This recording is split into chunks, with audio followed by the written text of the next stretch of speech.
Thank you, Madam Speaker. I rise today to celebrate and commemorate Black History Month, along with my fellow Black Caucus members.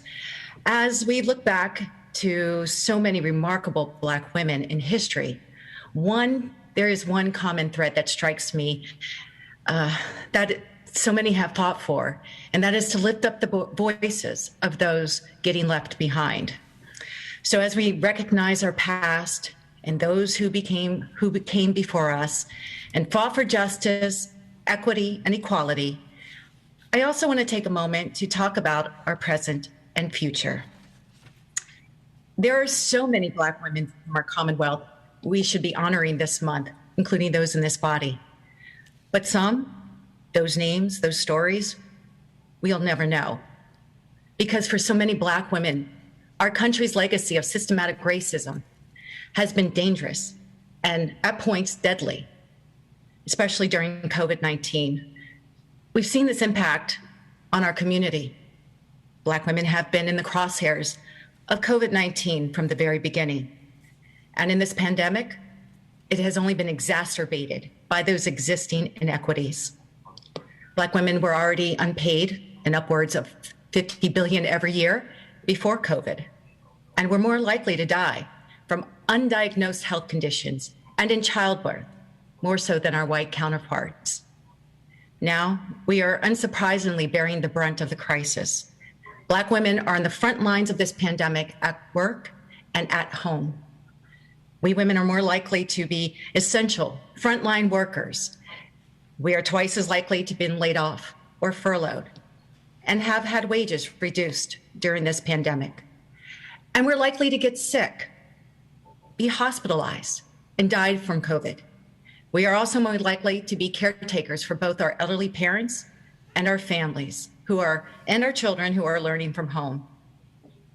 You know, Madam Speaker, before this pandemic, we were facing a crisis. We were facing a national health and national security emergency.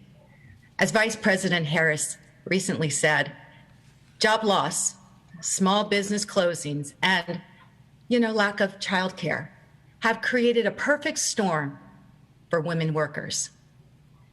Madam Speaker, I know the struggles that so many Black women across the Commonwealth are facing because I've also lived them too. When my first child was born, I worked at a gas station, had no health insurance. For a long time, I didn't know how I was going to make $1 out of 15 cents. That's a dime and a nickel.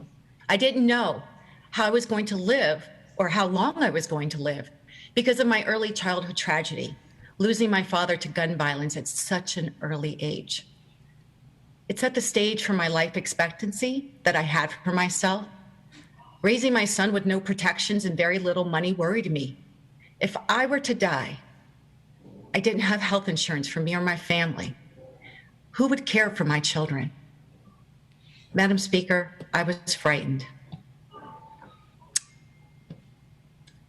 If you ever felt alone, and it's like you're at the bottom of a barrel looking up, hoping that you would break through, looking for the light at the end of the tunnel because no one was speaking up for you. No one was extending a hand to help lift you up, not a hand out, but a hand up. For individuals like me, you can understand how you would have a dim hope for your future. But my miracle, the opportunity that enabled me to rise through these very storms, my life isn't the rule, it's the exception. These rules that have historically surrounded my community and put them at a systematic disadvantage have to change.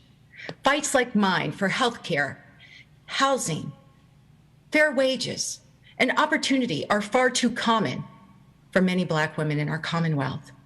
But here in this body, Madam Speaker, we are making changes to address these very issues. This year, we passed a historic budget and progressive legislation to ensure that our Commonwealth comes out of this crisis more stronger and more equitable. We passed legislation like a work group for fetal and infant mortality, review team to examine the racial disparities, and work to strengthen wage protection for our workers that will support Black women more than ever.